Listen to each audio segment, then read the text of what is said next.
అన్ని విధాలుగా ఇబ్బంది పడి మేము వచ్చిందే రేపు 20వ తారీఖు 100 రోజులు అవుతుంది. ఈ 100 రోజుల్లో ఇన్ని విపత్కరమైన పరిస్థితులు ఎదుర్కొంటూ ముందుకు పోయే పరిస్థితికి వచ్చాం. దీనికి యాడెడ్ మీరు చూస్తే వీళ్ళ నిర్లక్ష్యం, వీళ్ళ ఫోటోలు, వీళ్ళ పార్టీ కలర్ ఉండే బోట్లు, అవి కూడా ఒక్కొక్కటి 40 మెట్రిక్ టన్నుల బోట్లు, 3 బోట్లు వదిలిపెట్టారు. అవి వచ్చి నేరుగా కొట్టిన విధానం మీరు చూస్తే 11,43,000 క్యూసెక్స్ ఆఫ్ వాటర్ వచ్చే సమయంలో ఆ ఫ్లోలో వచ్చి, ఆ వెలాసిటీలో వచ్చి నేరుగా ఏదైతే ఉందో ఆ సపోర్టింగ్ కౌంటర్ వెయిట్ను కొట్టే పరిస్థితి వచ్చింది. దాంతో కౌంటర్ వెయిట్ ఇరిగిపోయే పరిస్థితి వచ్చే 2. మొన్నటి వరకు అవన్నీ రిపేర్లు చేశాం. అవి తీయడానికి ఎంత కష్టపడ్డారో మీరు చూశారు. రాష్ట్రంలో ఉండే గజ ఈతగాళ్లందరూ వచ్చి, అనుభవం వాళ్ళు వచ్చి తీసిన తీలిన పరిస్థితి, అంత వెయిట్ ఉన్నాయి నీళ్లు తగ్గిన తర్వాత. ఇవన్నీ కలిసి మేమందరం కూడా, నేను కానీ, మా మంత్రివర్గం కానీ, మా ఆఫీసర్లు కానీ 10 days ఎప్పటికప్పుడు మేము పర్యవేక్షించాం. ముందు రోజు కూడా పర్యవేక్షించాం. నేను టెలికాన్ఫరెన్స్ ముందు రోజు పెట్టాను. మార్నింగ్, మధ్యాహ్నం, సాయంత్రం రివ్యూ చేసుకుంటూనే ఉన్నాం. మీరు ఎప్పుడు కూడా ఒక క్రైసిస్ వస్తే నేను చాలా అప్రమత్తంగా ఉంటాను. ఎక్కడ నిర్లక్ష్యం ఉండదు. అలాంటి అన్ని చేస్తే వచ్చిన వారసత్వ సమస్యల్లో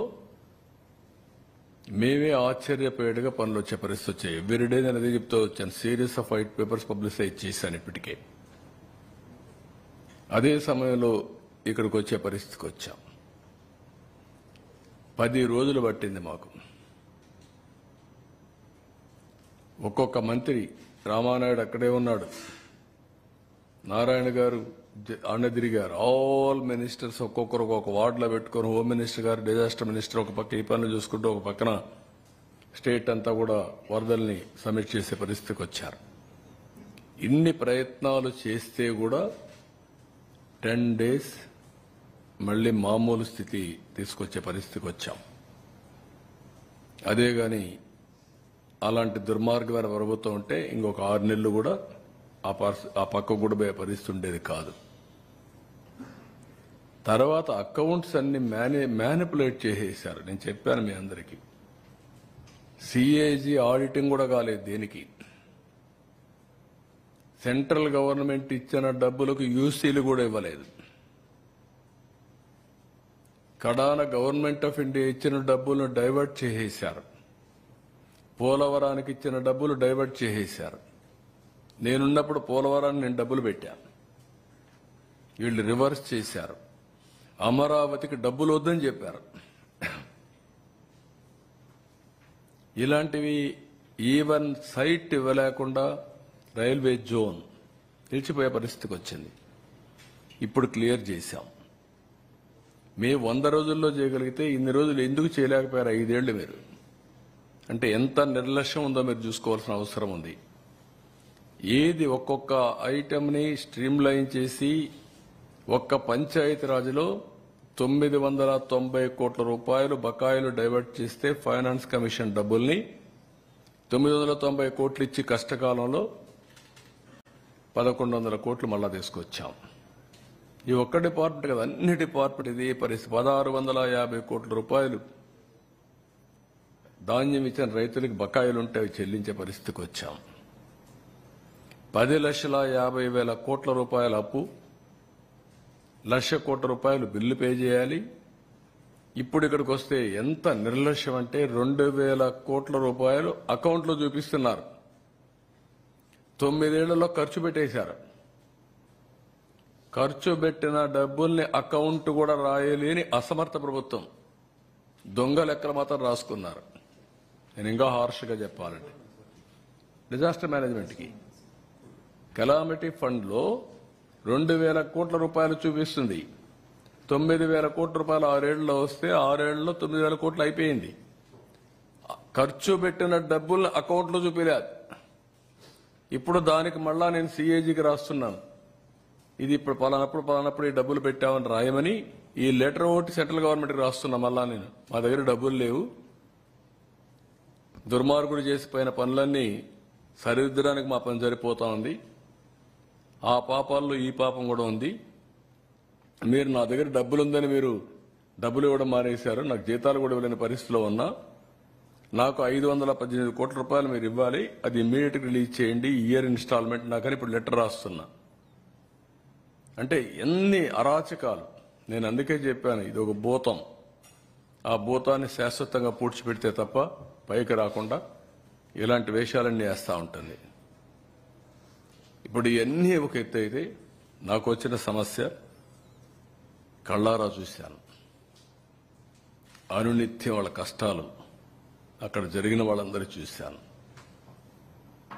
ఎంత నరకయాతన అనుభవించాలో అంత నరకయాతన అనుభవించారు. ఈవెన్ టుడే వాళ్ళు పడిన బాధలు, వాళ్ళ కష్టాలు, సమ్ టైమ్స్ నా నిస్సహాయత, మా అధికారులు పోయినప్పుడు కూడా చేయలేని పరిస్థితి, నీళ్లు కావాలంటే నీళ్లు ఇవ్వలేని పరిస్థితి, leave alone other things. Food ఉంది, లాస్ట్ మైల్లో చేర్చలేకపోయాం. ఇలాంటి మేము ఓసారి కొంత వేస్ట్ అయినా పర్వాలేదు, ఎక్కువ తయారు చేయండి, పంపించండి, పుష్ చేయమంటే పుష్ చేశాం. కొన్ని దిక్కడ ఆ టైం ల్యాగ్ కూడా, ఫుడ్ కూడా కొన్నిసార్లు ఇబ్బంది వచ్చే పరిస్థితి వచ్చింది. బట్ అల్టిమేట్గా మేము చేయగలిగిన సకాల ప్రయత్నాలు, మానవ ప్రయత్నాలు ఎన్ని చేయగలుగుతాం అన్ని ప్రయత్నాలు చేశాం. అందుకే మేము చేసిన ప్రయత్నాల్ని ప్రజలు గుర్తించారు, రాష్ట్రం అంతా గుర్తించారు, దేశం మొత్తం గుర్తించింది. నేను అహ్మదాబాద్ పోతే అందరూ అప్రిషియేట్ చేసే పరిస్థితికి వచ్చారు. Nation is recognized. అదే మాదిరిగా ప్రతి ఒక్కరూ ఈ కష్టాలు చూసిన తర్వాత దాతలు స్వచ్ఛందంగా ముందుకు వస్తున్నారు. రియలీ నా లైఫ్లో చాలా క్రైసిస్ చూశాను, కానీ చాలా సంక్షోభాలు చూశాను, కానీ ఈ విధంగా ఎప్పుడు రాలేదు. ఆ విధంగా వచ్చారు. వారందరికీ పేరు పేరున మనస్ఫూర్తిగా కృతజ్ఞతలు తెలియజేస్తున్నా. రాష్ట్ర ప్రభుత్వం తరఫున, 5 కోట్ల ప్రజల తరఫున. ఎక్కడో ఉండేవాళ్ళు డబ్బులు పంపించారు. ఇంట్లో నుంచి బయట రాని వాళ్ళు వీల్ చైర్స్ వేసుకొని వచ్చి డబ్బులు ఇచ్చేసిపోతున్నారు. వీల్ చైర్స్ వేసుకొని కలవాలి, ఇవ్వాలి, నా బాధ్యత. ఒక సోషల్ రెస్పాన్సిబిలిటీ అనేది ఒక ప్రభుత్వమే కాదు, ప్రభుత్వానికి మేము కూడా అండగా ఉండాలి అనే పరిస్థితికి వచ్చారు. దానికి కారణం ప్రజలు ఒక నమ్మకం, సర్వ విధాలుగా ప్రయత్నం చేశారు. నేను కూడా చేయకపోతే నేను కూడా దోషిగా మిగిలిపోతాను, నేను కూడా మనిషిని, నేను కూడా చేయాలి అని పిల్లల దగ్గర నుంచి అందరూ హెల్ప్ చేసే పరిస్థితి వచ్చారు. వాళ్ళందరినీ అభినందిస్తున్నా. మనకు ఒక పక్కన మన ఇబ్బందులున్నాయి, ఇంకొక పక్కన పర్మనెంట్గా రెస్టరేషన్ చేయాలి. మళ్లీ నేను ఈ వరదలకు ప్రజల్ని బలిగా కానించడానికి వీలు కాదు, అది కూడా చేయాలి. చేయాలంటే చాలా సిస్టమేటిక్గా పనిచేయాల్సిన అవసరం ఉంది. తాత్కాలికంగా వీళ్ళు నిలబెట్టాలి, మళ్లీ నేను శాశ్వతంగా పరిష్కారం చేయాలి. అందుకని ఈరోజు అన్ని అనలైజ్ చేసిన తర్వాత ఒక ప్యాకేజ్ ఒకటి ఇస్తున్నాం. ఆ ప్యాకేజ్ ప్రకారం 179 సచివాలయాలు, ఇక్కడ పనిచేసిన 32 వార్డులు, మిగిలిన సచివాలయాలు కొన్ని ఉన్నాయి. ఇబ్రహీంపట్నం, లేకపోతే జక్కంపూడి, వాల్మీకి కాలనీ, వాంబే కాలనీ, ఇలాంటివన్నీ కొన్ని ఉన్నాయి. ఆ ఏరియాస్ అన్ని చూసుకున్న తర్వాత 179 సచివాలయాల్లో ఏ ఇండ్లు అయితే మునిగిపోయినాయో ఆ ఇండ్లు వార్డ్స్ పై మొత్తం 179 సచివాలయాలు.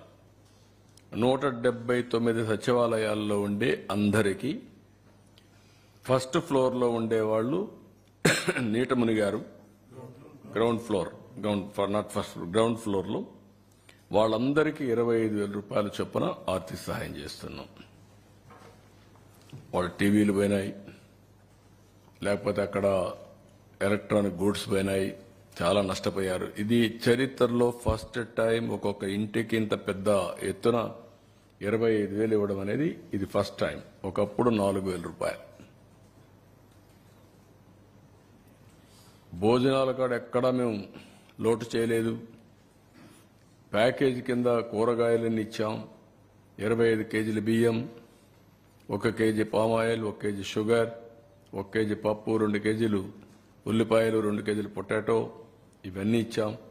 ఇవన్నీ ఇచ్చిన తర్వాత ఇప్పుడు 25,000 రూపాయలు ప్రతి ఒక్క ఇంటికి ఆర్థిక సహాయం చేస్తున్నాం. రెండోది, ఫస్ట్ ఫ్లోర్లో ఉండే అందరికీ ఒక 10,000 రూపాయలు ఆర్థిక సహాయం చేస్తున్నాం. అందరికీ ఇర్రెస్పెక్టివ్. వాళ్ళు కూడా ఒక ట్రామా అనుభవించారు. పని లేకుండా 10 రోజులు ఇంట్లో ఉన్నారు. వాళ్ళు కూడా వాళ్ళకు కూడా ప్యాకేజ్ ఇచ్చాం, ఫుడ్ పెట్టాం. ఇప్పుడు కూడా 179 సచివాలయాల్లో ఉండే వాళ్ళకి 10,000 ఇస్తున్నాం. First floor, second floor and above పూర్తిగా. అదే మాదిరిగా other parts of the state ఎక్కడ ఇండ్లలో నీళ్లు వచ్చినా వాళ్ళకు కూడా 10,000 రూపాయలు ఇస్తున్నాం యూనిఫామ్గా అన్ని దిక్కల్లో. అంతకుముందు 4,000 ఇచ్చేవాళ్ళు, లేకుంటే 2,000 ఇచ్చి పంపించేవాళ్ళు క్యాంపులకు వస్తే. వాళ్లకు 10,000 ఇస్తున్నాం ప్యాకేజ్ ఇచ్చి. స్మాల్ ఎస్టాబ్లిష్మెంట్స్, కిరాణా షాపులు, చిన్న చిన్న టీ కొట్లు, ఇలాంటివన్నీ ఉంటే వాళ్ళందరికీ 25,000 రూపాయలు చొప్పున అందరికీ ఇస్తున్నాం. ఇల్లు పోయి ఉంటే ఇంటికి ఇస్తాం, దేనికి ఇస్తాం, రెంట్కి. ఆ విధంగా మొత్తం స్మాల్ ఎస్టాబ్లిష్మెంట్ అన్నిటికీ 25,000 ఇస్తాం 179 సచివాలయాల్లో.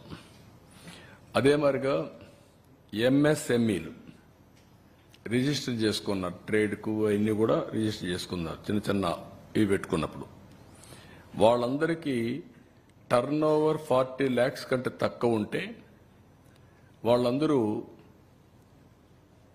ఈ యొక్క జిఎస్టీ ఫైల్ చేయాల్సిన పని లేదు. కాబట్టి వాళ్ళకి ఎగ్జామిషన్ ఉంది. దాని మీద కొంతమంది రిజిస్ట్రేషన్ కూడా చేసుకోరు. వాళ్ళందరికీ రిజిస్ట్రేషన్ అంటే జిఎస్టీ రిజిస్ట్రేషన్ చేసుకోరు. వాళ్ళందరికీ 50,000 రూపాయలు ఇస్తాం. అదే సమయంలో ఎంఎస్ఎంఈలు 40 లక్షల నుంచి 1.5 crores, 1,50,00,000 వీళ్ళకి టర్న్ ఓవర్ తీసుకుంటున్నాం. ఆ టర్న్ ఓవర్ తీసుకొని వాళ్లకు 1,00,000 రూపాయలు ఇస్తాం. అదే సమయంలో 1,50,000 పైనుంటే, 1,50,00,000 పైనుంటే 1,50,000 ఇస్తాం యూనిఫామ్గా. 3 కోట్లైనా 4 కోట్లైనా 1,50,000 రూపాయలు యూనిఫామ్గా వాళ్ళకి ఇస్తాం. వీళ్ళు కాకుండా 2 వీలర్స్ ఎవరైతే ఉన్నారో ఇన్సూరెన్స్ క్లెయిమ్ చేసుకునేదానికి ఏమేం చేయాలో చేశాం, రిపేర్లకు ఏమేం చేయాలో చేశాం. చాలా ఎక్సర్సైజ్ చేశాం వాళ్ళ మీద. ఇప్పుడు కూడా మేము వదిలిపెట్టడం లేదు. ఇప్పటికి 9,088 వెహికల్స్ రిజిస్ట్రేషన్ చేసుకున్నారు, ఇది క్లెయిమ్స్ పెట్టుకున్నారు. దాంట్లో 71,50,00,000 రూపాయలకు క్లెయిమ్ చేశారు. ఇప్పటికి 2,345 క్లెయిమ్స్ సెటిల్ అయినాయి. 6,21,00,000 రూపాయలు ఇచ్చాం. ఇంకొక పక్కన 6,748 క్లెయిమ్స్ పెండింగ్ ఉన్నాయి. దీనికి 65,29,00,000 పే చేయాలి. దీని మీద పర్సూ చేస్తున్నాం. నేను మళ్ళీ 21వ తారీఖు చెప్తున్నా అందరికీ. మళ్ళా నేను మీటింగ్ పెడతాను. వాళ్ళందరితో మాట్లాడి ఇవి సెటిల్ అయ్యే వరకు వాళ్ళకి అండగా ఉంటాం. ఎవ్రీడే నేను రిపోర్ట్ తీసుకొని ముందుకు పోతున్నాను. ఇవి కాకుండా ఇక్కడ పుష్ కార్ట్స్ అన్నీ కూడా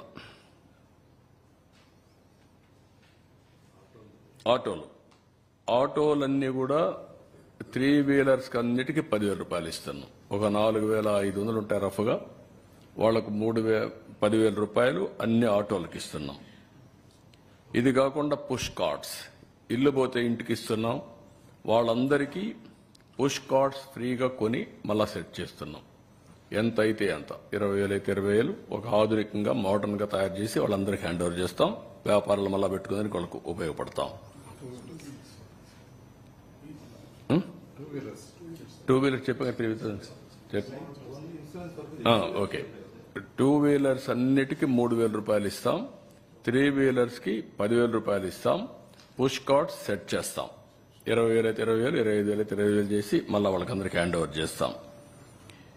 వీవర్స్కి అందరికీ, ఆర్టిజాన్స్కి వాళ్ళందరికీ ఏదైనా ఉంటే 15,000 రూపాయలు ఇస్తాం. నా ఉద్దేశం ఇది కూడా వీవర్స్కి మొత్తం పిట్టు మగ్గం కనిపోతే వాళ్ళకు కూడా 25,000 ఇచ్చేస్తాం.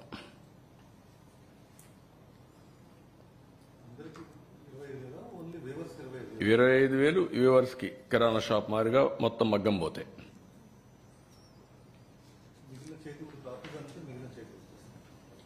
కాదు కిరాణా షాపుల వాళ్ళకి 25,000 ఇస్తామంటే ఆ రేట్లో వీళ్ళకి ఇస్తాం. ఫిషింగ్ బోట్స్కి నెట్ పోతే partial damage 9,000, net full boat no fishing boat with net partial damage 9,000, fishing boats non motorized with net full damage అయితే 20,000, fishing boats with nets full damage motorized 25,000, fishing farm desiltation restoration repairs 18,000 for hectare. సెరికల్చర్కి 6,000 రూపాయలు. ఇది కూడా నాకు వాడేసిందంటే నేను మర్చిపోయాను, ఇది కూడా కరెక్ట్ కాదు. దీనికి కూడా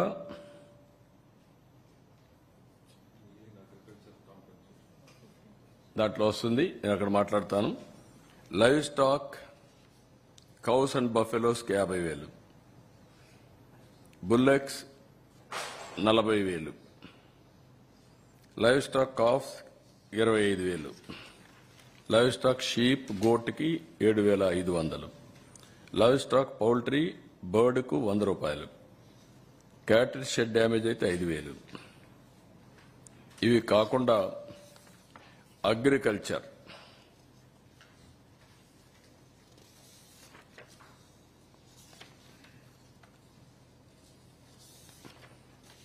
అన్ని పెంచాం. 17,500 రూపాయలు ప్యాడీ ఉంటే నేను 20,000 ఇచ్చాను.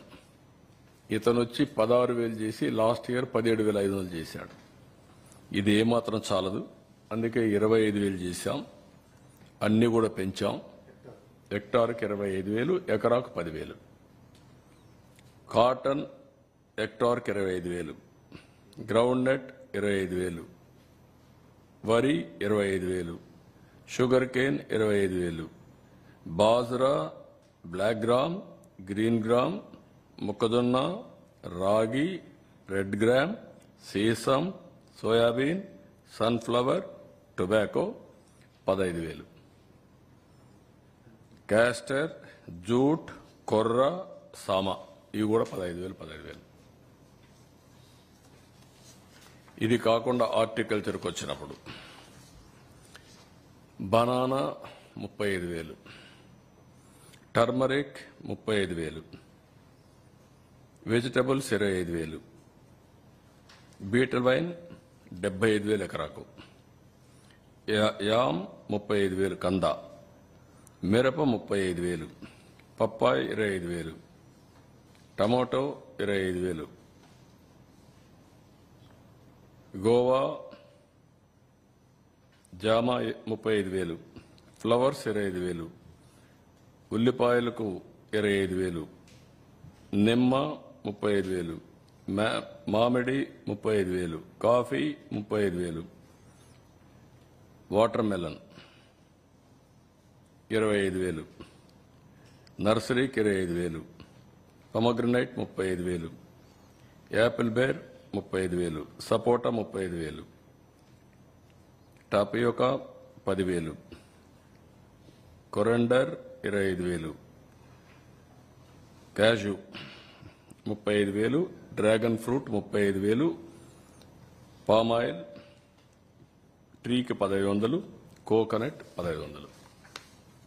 ఇది ఫస్ట్ టైం చరిత్రలో రీజనబుల్గా ఇవ్వాలి, ఇంప్రాక్టికల్గా ఉంటే కరెక్ట్ కాదు, రైతులు ఇబ్బంది పడుతున్నారనే ఉద్దేశంతో ఫస్ట్ టైం ఇది ఇచ్చాం.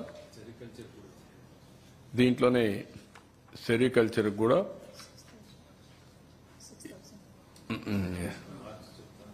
చెప్తాను, లేదు 25,000 ఇస్తాం. సెరికల్చర్ కూడా 25,000 ఇస్తాం. ఇంకా ఏదైనా ప్రాబ్లం ఉందనుకుంటే నేను ఆలోచిస్తా. 25,000 రూపీస్ ఎక్కువ నష్టం కాదు అది హెక్టార్కి. దెన్ ఇవన్నీ ఇచ్చిన తర్వాత మాకు కన్జంప్షన్ లోన్స్ బ్యాంక్స్ చెప్పింది 175 సచివాలయాల్లో గ్రౌండ్ ఫ్లోర్లో ఉండే వాళ్ళకి 50,000 ఇమ్మన్నాం. 36 నెలలు రీపేమెంట్ పీరియడ్, 3 నెలలు moratorium. First floor and above ఉండే వాళ్ళకి 25,000 ఇమ్మన్నాం. 36 నెలలు రీపేమెంట్, 3 నెలలు మారిటోరియం. షాపులు, కమర్షియల్ ఎస్టాబ్లిష్మెంట్స్, ఎంఎస్ఎంఈలకు అన్నిటికీ రీషెడ్యూల్ చేయమన్నాం. 1 ఇయర్ మారిటోరియం ఇమ్మన్నాం. కానీ నేను అడిగింది 2 ఏళ్ళు ఇమ్మంటున్నాను. దాని నుంచి ఇంకా వాళ్ళకి ఏమి ఇన్సెంటివ్స్ ఇస్తారో మీరు చెప్పండి, వాళ్ళు రివైవ్ చేయాలి. గవర్నమెంట్ ఇవ్వాల్సినంత ఇచ్చాం, సెంట్రల్ గవర్నమెంట్ ఏం చేస్తారు, బ్యాంక్స్ ఏం చేస్తారు, మీరు కూడా ముందుకు రావాలని చెప్పి అడుగుతున్నాను. వాళ్ళతో కూడా టేకప్ చేస్తాం, అది కూడా ఇస్తాం. షార్ట్ టర్మ్ క్రాప్ లోన్స్కి 5 ఏళ్ళు రీషెడ్యూల్మెంట్, 12 నెలలు moratorium. Term loans installments reschedule చేసి ఫ్రెష్ లోన్స్ ఇమ్మని చెప్పి రిక్వెస్ట్ చేస్తున్నాం. ఇప్పుడు వెహికల్స్ నేను ముందు చెప్పాను, ఏది ఎంత వచ్చింది, ఎంత కట్టారని, అవన్నీ కూడా వచ్చాయి. అర్బన్ కంపెనీ ద్వారా వీళ్ళకి హెల్ప్ చేయడానికి మేము డౌన్లోడ్ చేసుకొని మా సచివాలయంలో అందరూ కూడా బాగా ఇచ్చేశారు. 54,680 డౌన్లోడ్ చేసుకున్నారు ఈ కంపెనీ. దీని ద్వారా డే బై డే చాలా చేశారు. 512 మంది పార్ట్నర్స్ ఈ పని చేయడానికి పెట్టుకున్నారు. అదే సమయంలో ఇప్పటి వరకు వచ్చిన దాంట్లో 4,706 క్యుములేటివ్గా వచ్చాయి. మళ్లీ వాళ్లే 958 క్యాన్సిల్ చేసుకొని 3,748 సర్వీస్ కోసం రిక్వెస్ట్ వస్తాయి. 3,569 కంప్లీట్ చేశాం. 95%. ఈ రోజు రేపు 100% అవుతుంది. కనీసం ఒక 4,000 మంది దగ్గర ఈ అర్బన్ కంపెనీ ద్వారా ప్లంబర్ కావాలన్నా, ఎలక్ట్రీషియన్ కావాలన్నా, ఎవరు కావాలన్నా వాళ్ళు పంపించి సర్వీస్ చేశాం. ఇది ఒక నాలెడ్జ్ ఎకానమీలో భవిష్యత్తులో కూడా ఒక ఆనవాయితీగా తీసుకొని డోర్ డెలివరీ కింద ఇవన్నీ చేయడానికి అవకాశం ఉంటుంది. అదే మరి ఎలక్ట్రానిక్ సర్వీసెస్ అన్ని శాంసంగ్ కానీ, బ్లూ స్టార్ కానీ, డైకిన్ కానీ, గాడ్రేజ్ కానీ, మీకు ఎల్జీ కానీ, అందరూ ఆల్మోస్ట్ ఆల్ 14 కంపెనీలు ఉన్నాయి. 14 కంపెనీలో మొత్తం మీరు చూస్తే 3,727 సర్వీస్ కాల్స్ వచ్చాయి. దీంట్లో 1,400 ఇప్పటికి సార్ట్అవుట్ చేశారు. ఇంకా 2,100 చేయాలి. వాళ్ళకు కూడా చెప్తాను, నేను రేపు నుండి వెళ్తాను. మళ్ళీ చేయకపోతే మాత్రం I will expose that companies, they have to do it. ఒక customer service is your responsibility.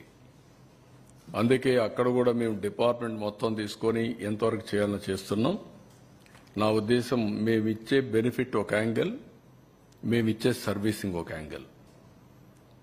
అందుకనే మొత్తం సర్వీస్ ప్రొవైడర్స్ అందరినీ కూడా ఏ విధంగా వాళ్లకు బెటర్ లివింగ్ రావాలనో అన్ని విధాలా సహకరిస్తున్నాం. దానికి కూడా మొత్తం అనలైజ్ చేసి ఇవన్నీ కూడా చేపిస్తాం. ఒక పక్క ఎలక్ట్రానిక్ సర్వీసెస్, గూడ్స్ అన్ని రిపేర్లు చేయించడం, ఒక పక్క అర్బన్ కంపెనీ ద్వారా మెకానికల్ని మిగిలిన పంపించి చేయడం, రెండో పక్కన ఎలక్ట్రీషియన్ అన్ని. Motor transport commissioner 2 wheeler 3 wheeler repair చేయడానికి ఎక్కడా మోసాలు లేకుండా వాళ్ళ యొక్క కంపెనీ వర్క్షాప్లు ఉన్నాయి, వాళ్ళ ద్వారా చేయించడం, బయట మెకానిక్స్ పెట్టడం, రెండూ చేసి వీలైనంత తొందరలో నార్మల్స్ తేవడానికి అన్ని వెహికల్స్ అని రోడ్డు మీద పెట్టడానికి ప్రయత్నం చేస్తున్నాం. మేమిచ్చే ప్యాకేజ్ అన్ని ఇచ్చాం.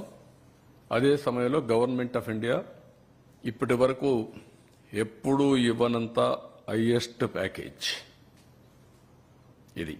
చరిత్రలో ఎప్పుడూ ఇవ్వనటువంటి ప్యాకేజీని ఇవ్వగలిగాం. కష్టాలున్నాయి, వాళ్ళ కష్టాలు చూస్తే గుండె తరుక్కపోతుంది. వాళ్ళు నిలబెట్టాలి, ఆత్మవిశ్వాసం కలిగించాలి, మళ్ళా వాళ్ళని నిలదొక్కునే విధంగా చేయడం మా బాధ్యత. అందుకని ఇవన్నీ చేశాం. ఇది అయిన తర్వాత 21వ తారీఖు మళ్ళీ అన్ని డివిజన్లో 179లో మా వాళ్ళు మీటింగ్లు పెడతారు. అప్పుడు లోపల కాన్సన్ట్రేట్ చేస్తారు. చేసిన తర్వాత ఇవన్నీ కూడా చేసి లాస్ట్ నేను ఒకటే చెప్పాను, చివరి వ్యక్తికి న్యాయం జరిగే వరకు వదిలిపెట్టమని. చివరి వ్యక్తికి న్యాయం చేసి వాళ్ళు నిలదొక్కునే ధైర్యాన్ని కల్పించి ఆ తర్వాత కూడా ఒక ప్రత్యేకమైన ఎఫర్ట్ పెడతాం. నేచర్ ద్వారా, ప్రకృతి ద్వారా ఎవరైతే విక్టిమ్స్ అయ్యారో అలాంటి వారి కోసం ప్రత్యేకంగా ఆలోచించి కొన్ని కార్యక్రమాలు కూడా తీసుకుంటాం. రెండోది, ఇలాంటి సంఘటనలు మళ్లీ పునరావృతం కాకుండా ఉండడానికి ఆపరేషన్ బుడమేరు స్టార్ట్ చేస్తాం. దాంట్లో రాజీ లేదు. దానికి కూడా రేపు ఎల్లుండో కేబినెట్ కూడా డిస్కస్ చేస్తాం. చేసి దానికి ఎలాంటి చట్టం తేవాలో తీసుకొచ్చి టోటల్గా, ఎందుకంటే కృష్ణాలో రెండు పక్కల రెండు సమస్యలు ఉన్నాయి. ఒక పక్క బుడమేరు వల్ల కొల్లేరుకు వాటర్ పోతుంది. ఏదైతే బుడమేరు బైపాస్ డైవర్షన్ స్కీమ్ ఒకటి ఉంది, బీఆర్సీ డైవర్షన్ స్కీమ్, బీఆర్ఎస్, అది వీటీపీఎస్ ద్వారా కృష్ణానదికి వస్తుంది. అయితే కృష్ణానదిలో నీళ్లు ఎక్కువ వచ్చినప్పుడు అది పొంగితే ఆ నీళ్లు లోపల పోయే పరిస్థితి రాదు. మళ్ళా కొల్లేరులో మళ్ళా నీళ్లుగాని వస్తే అది కూడా ప్రాబ్లం ఉంటుంది. దీనికి కూడా ఆలోచిస్తున్న, వీలైతే కిందనేమైనా తీసుకుపోయి కృష్ణానదిలో వదిలిపెట్టచ్చా అని. బుడమేరు వాటర్ కూడా లోయర్ లెవెల్లో, అప్పుడు బ్యాలెన్సింగ్ చేసేందుకు అవకాశం ఉంటుంది. అంటే ఇప్పుడు మాకు ఒక ఎప్పటి నుంచో అవగాహన ఉంది. ఇప్పుడు ప్రత్యేకంగా ఫోకస్ చేశాం కాబట్టి ఇంకా క్లారిటీ వచ్చింది. ఎన్ని విధాలా చేయాలో ఫస్ట్ ఆఫ్ ఆల్ బుడమేరు కానీ టోటల్గా క్లీనప్ చేస్తే 95%, 99% ప్రాబ్లం సాల్వ్ అవుతుంది. రిస్క్ లేకుండా ఉండడానికి ఏమేం చేయాలనో ప్రత్యామ్నాయాలు కూడా ఆలోచించి ఇంకా కొంచెం ప్రికాషన్ తీసుకుంటాం. కొంతమంది సజెస్ట్ చేస్తున్నారు, బుడమేరుకు పైన ఒక ప్రాజెక్టు కట్టేదానికి ఎప్పుడో ప్రపోజల్ ఉంది. అప్పుడు రాజశేఖర్ రెడ్డి ఏదో అడ్డం పెట్టాడు. అక్కడ బోర్డు కూడా వేసి ఫౌండేషన్ వేసింది మా ఎమ్మెల్యే తిరువూరు పోయి అది చూపించాడు, ఇది జరిగిందని. అవి కూడా ఒక ఐడియా ఉంది. అన్ని కూడా అనలైజ్ చేసి ముందుకెళ్తాం. ఇది బ్రాడ్గా ఈ విషయంలో మేము చేసిన పని.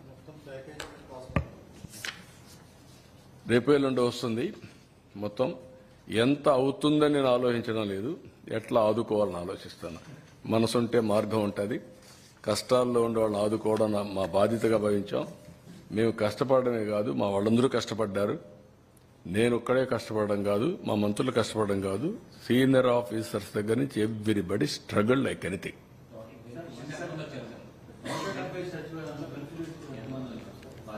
దగ్గర 2,60,60 అంతేనా, 67,000 మొత్తం అర్బన్ రూరల్. 7 lakhs పాపులేషన్, 2,67,000 ఏదో ఉంది. ఫ్యామిలీస్ 2,67,000 ఎంత ఉంది అది చూడండి ఒకసారి. చూచాను ఉంది.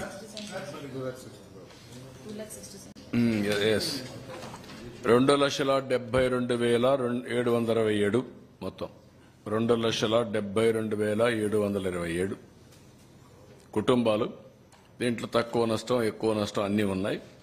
ఎఫెక్ట్ అయిన ఫ్యామిలీస్ ఇవి, డైరెక్ట్లీ ఇండైరెక్ట్లీ మొత్తం.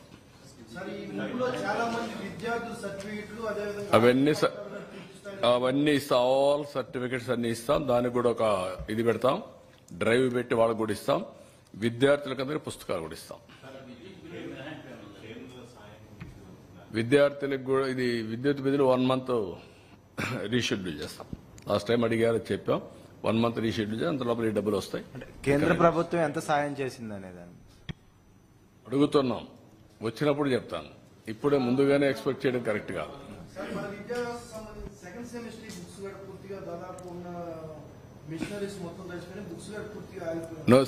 ఏదైతే పిల్లలకు పుస్తకాలు ఉన్నాయో అవన్నీ సరఫరా చేస్తాం. Will supply all text books, note books, everything will మళ్ళా ఇస్తాం చదువుకునే పిల్లలందరికీ. సెకండ్ యాంగిల్, ఎవరైతే సర్టిఫికెట్స్ పోగొట్టుకున్నారో వాళ్ళందరికీ సర్టిఫికెట్స్ ఇస్తాం. ఈవెన్ ల్యాండ్ రికార్డ్స్ కానీ, ఆధార్ కానీ, ఇంకోటి రేషన్ కానీ, ఏది పోయినా అన్ని కూడా ఇప్పించే బాధ్యత తీసుకుంటాం. అవన్నీ ఎస్టిమేట్ చేస్తున్నాం. బ్రీచెస్ కానీ, కాలువలు పోవడం కానీ చాలా ఉన్నాయి. అవన్నీ కూడా ఎస్టిమేట్ చేసి మొత్తం రోడ్స్ చాలా ఒక 4,000 కిలోమీటర్ రోడ్లని డ్యామేజ్ అయినాయి. అవన్నీ ఎస్టిమేట్ చేస్తున్నారు. ఎల్లుండికి మీకు ఒక రిపోర్ట్ ఇస్తాం. అది రివైజ్డ్ రిపోర్ట్ ఒకటి తయారు చేసి గవర్నమెంట్ ఆఫ్ ఇండియా అసిస్టెన్స్ పంపిస్తాం. సార్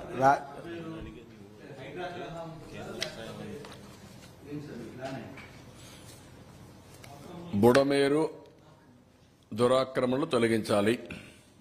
పేరు ఏది కావాలని హైడా అనేది హైదరాబాద్కి సంబంధించింది. ఇక్కడ ఏం రావాలో వర్కౌట్ చేస్తాం. అల్టిమేట్ గా purpose is that. So you have talked about how this Budameru has been one of the accidents that has never been seen before in your experience. All of these that have so far the measures that the state government has taken for. Furthermore, what are the kind of curbs they're going to bring to ensure these kind of encroachments, these kind of illegal encroachments are not going to happen? Because this is not a one-off incident we see. No, you are right. This is particularly sometimes environmental destruction, what all we are contributing. Now, climate is becoming erratic. Even Krishna River has become erratic by coming water, all these things if we see. Never we heard cloud bursting. Particular place, Koduru, 45 centimeters of rainfall. Never I have heard 20 centimeters of rainfall in Hyderabad. We are all afraid that Hussain Sagar will breach. Deliberately surplus where at that time we cut it and then pushed water in Musi River. Today 45 centimeters, average 32 centimeters in one district, old combined Krishna district. So that is one because of us. That is where yesterday also in solar energy, green energy, I made this point very clearly. Now it is a revolution for all of us. We have to go for green energy revolution. 25 years back IT, India is very strong. We have to lead there. Second, human failures. Destructive attitude of the government. Vindictive policies of the government has created all problems again. Budameru is a man-made, created by them. Even leaving boats to the river, 40 metric tons weight of boats they have left. It is accidental, they are saying. How can it be accidental? Those who are having boats, they have to protect it.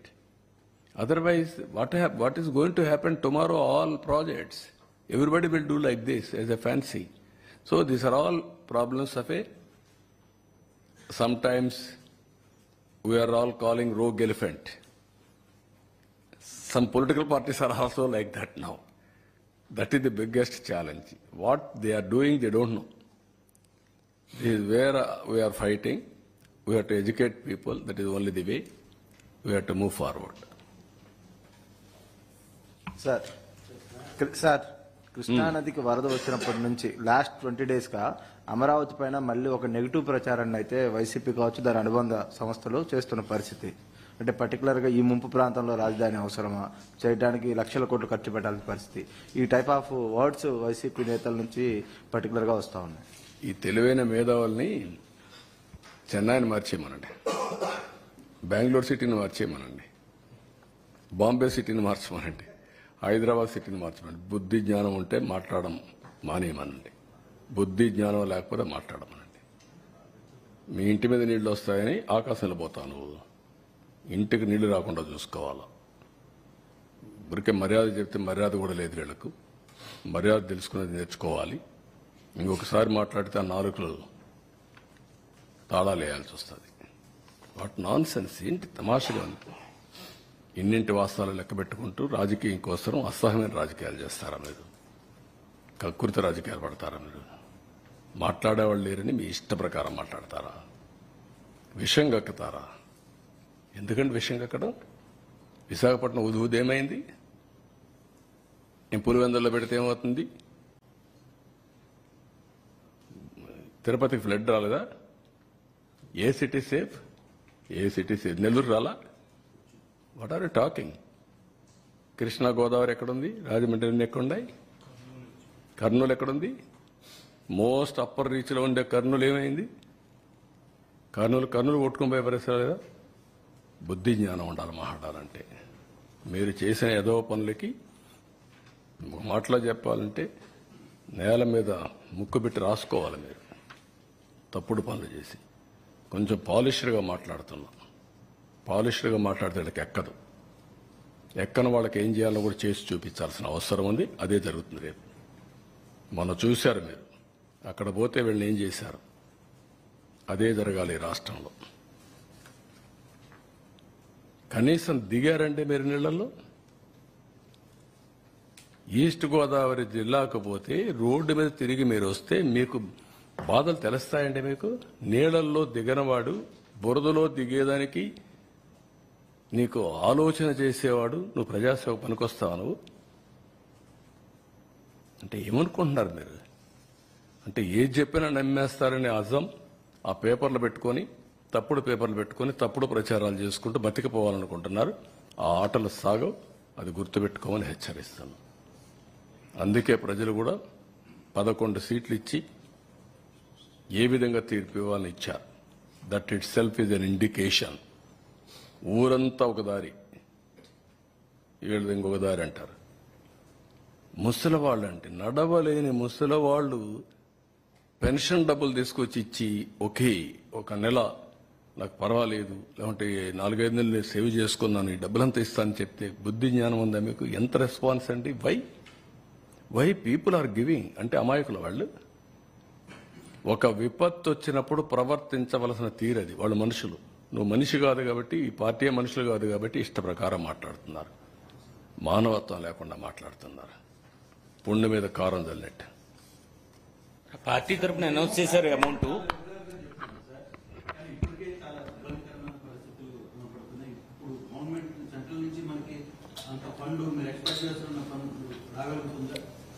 నేనేమంటానంటే ఏది ఉన్నా కూడా, ఎన్ని కష్టాలున్నా అధిగమించాల్సిందే కదా. 10 మంది నేను నా లైఫ్లో చాలా సార్లు చూశాను. ఈ రోజు కూడా క్యూ కట్టి వచ్చారు. 1.5 hour ఇక్కడ నిలబడుకొని నేను చెక్కులు తీసుకుని సరిపోయింది. ఎక్కడో ఉండేవాళ్ళు వచ్చి లేదు మేము కూడా ఇవ్వాలి అని వచ్చి ఇచ్చే పరిస్థితి వస్తున్నారు. అంటే ప్రతి ఒక్కరూ ఒక చేయూతనిచ్చే పరిస్థితికి వచ్చారు. కొంతమంది రాష్ట్రం పైన విషం గక్కే వాళ్ళు తప్ప, విద్వేషాలు రెచ్చగొట్టి రాజకీయ లబ్ధి పొందాలనుకున్నాడు తప్ప ప్రతి ఒక్కడూ వస్తున్నాడు. ఈ రాష్ట్రంలో పుట్టినవాడు కానీ, మానవత్వం ఉండే వ్యక్తులు కానీ, బయట వాళ్ళు కానీ అందరూ కూడా స్పందిస్తున్నారు. వాళ్ళకి రాష్ట్రంలో ఉండే ప్రత్యేకమైన పరిస్థితులు అర్థమైన తర్వాత అందరం కూడా హెల్ప్ చేయాలి. సాటి మానవుడిగా ఒక వ్యక్తి కష్టంలో ఉన్నప్పుడు ఆదుకోవడం మన బాధ్యతను అందరూ వస్తున్నారు. వాళ్ళని వెల్కమ్ చేస్తున్నాను. అందుకే నేను కూడా ధైర్యంగా ముందుకెళ్తున్నా. No question of compromise. ఇబ్బందులు వస్తాయి. ఐఎమ్ ఫీలింగ్ తాత్కాలికం. ఎట్లా స్ట్రగుల్ చేయాలని చేస్తాం, ముందుకెళ్ళిపోతాం. ఇంకొక గంట ఎక్కువ కష్టపడతాం, లేకుంటే ఇంకో 2 రోజులు ఎక్కువ కష్టపడతాం. దట్ ఈజ్ ఓన్లీ ది వే.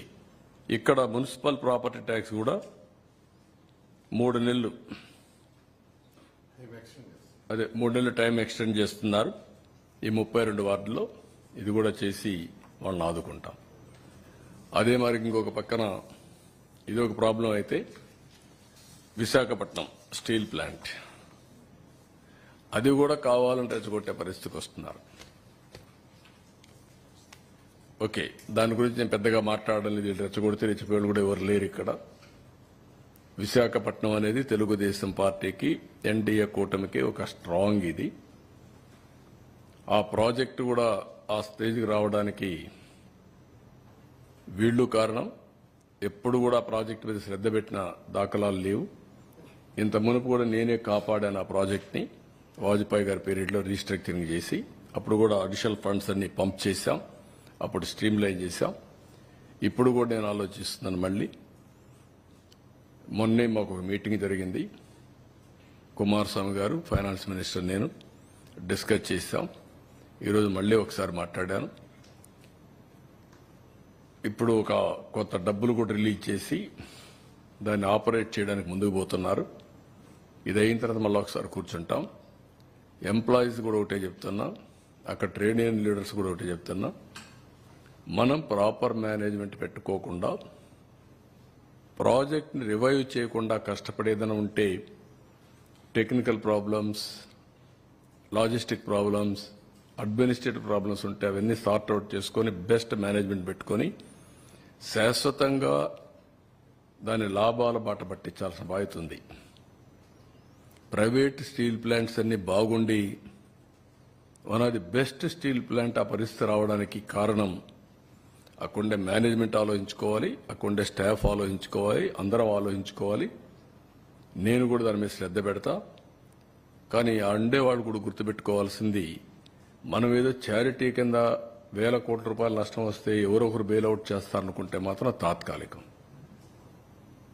దానికంటే మనం కష్టపడదాం, మన తెలివితేటలు ఉపయోగిద్దాం, దాన్ని రివైవ్ చేద్దాం. పర్మనెంట్గా ఆంధ్రుల హక్కు విశాఖ ఉక్కు అనే స్లోగన్ని నిజం చేయాలంటే మీలో కూడా మార్పు రావాలి. అందరం కలిసి పనిచేసి దాన్ని పటిష్టంగా ముందుకు తీసుకుపోయే బాధ్యత మనందరిపైన ఉంది. రాష్ట్రానికే ఒక పెద్ద ఫ్యాక్టరీ, రాష్ట్రానికే ఒక సెంటిమెంట్ ఇష్యూ అది.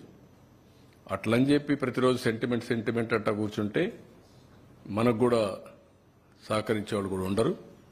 ఈ విషయం ఒక్కసారి 2 సార్లు పర్లేదు, కానీ అనునిత్యం ఇదే మాట్లాడడం కూడా కరెక్ట్ కాదు. ఈ విషయం కూడా అక్కడుండే పెద్దలు ఎవరైతే మాట్లాడుతున్నారో అలాంటి వాళ్ళందరూ గుర్తుపెట్టుకోవాలి. దాన్ని స్ట్రీమ్ లైన్ చేస్తాం, టోటల్గా స్ట్రీమ్ లైన్ చేసి ఎట్టి పరిస్థితుల్లో ప్రైవేటైజ్ చేయకుండా మనం కాపాడుకోవడానికి సర్వ విధాల ప్రయత్నం చేస్తాం.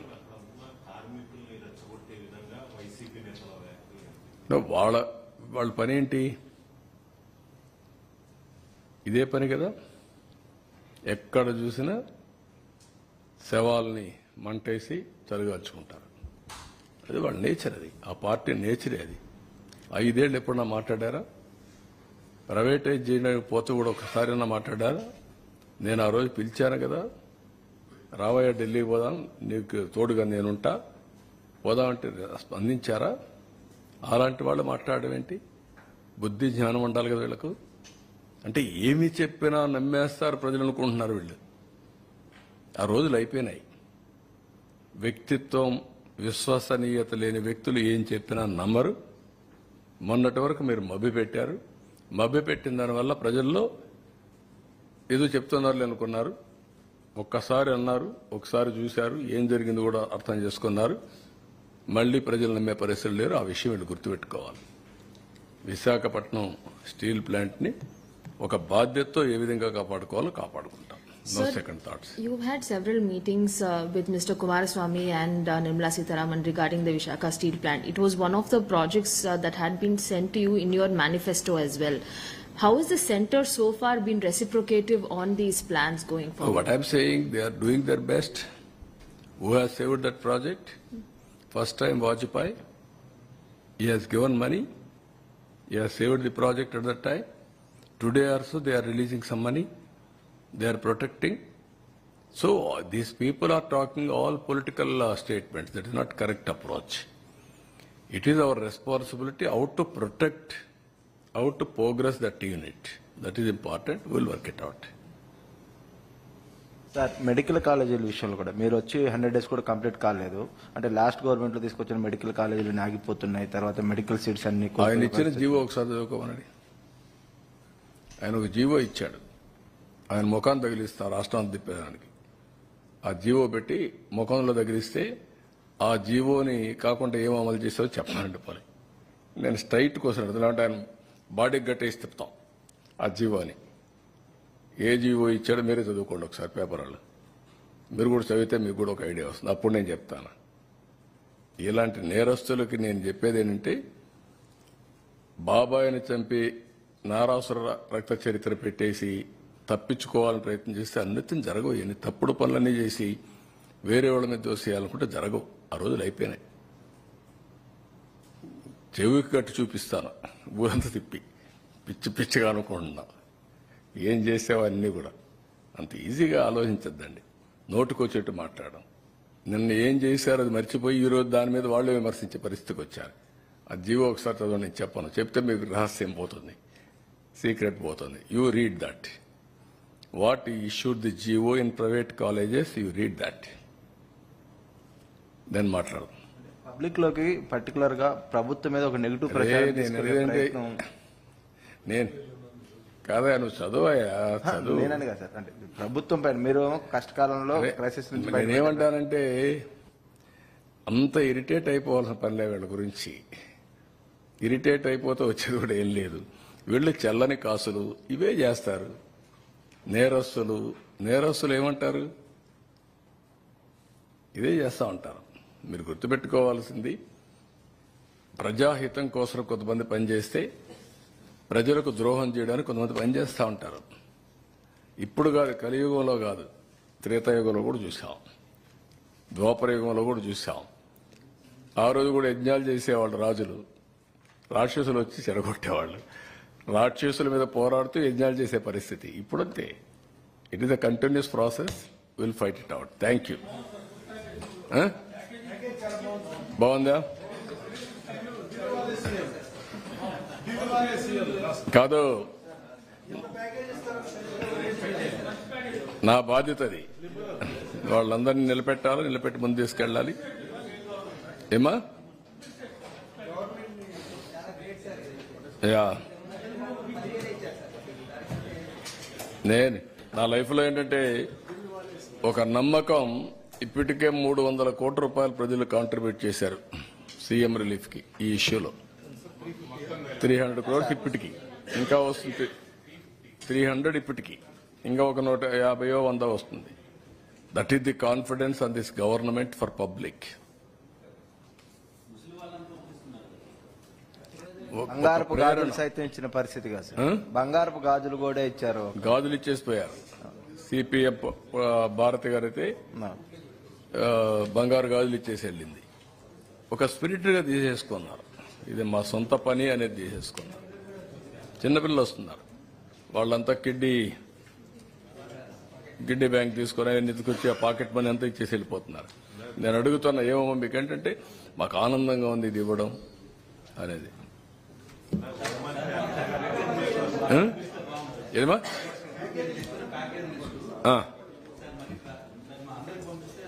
ఇప్పుడు పంపించేస్తున్నా, అందరే పంపిస్తున్నాను, ఇప్పుడే పంపిస్తాను. సాఫ్ట్ కాపీ విల్ రిలీజ్ అందరికి.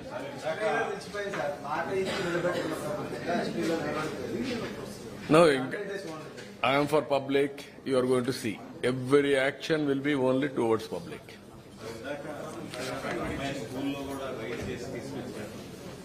వాళ్ళు 5 రూపాయలు, 50 రూపాయలు, 100, 250 హిస్టరీ.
ఇండ్లకి ఇచ్చే ఇది కూడా మీరు ఒకసారి చూస్తే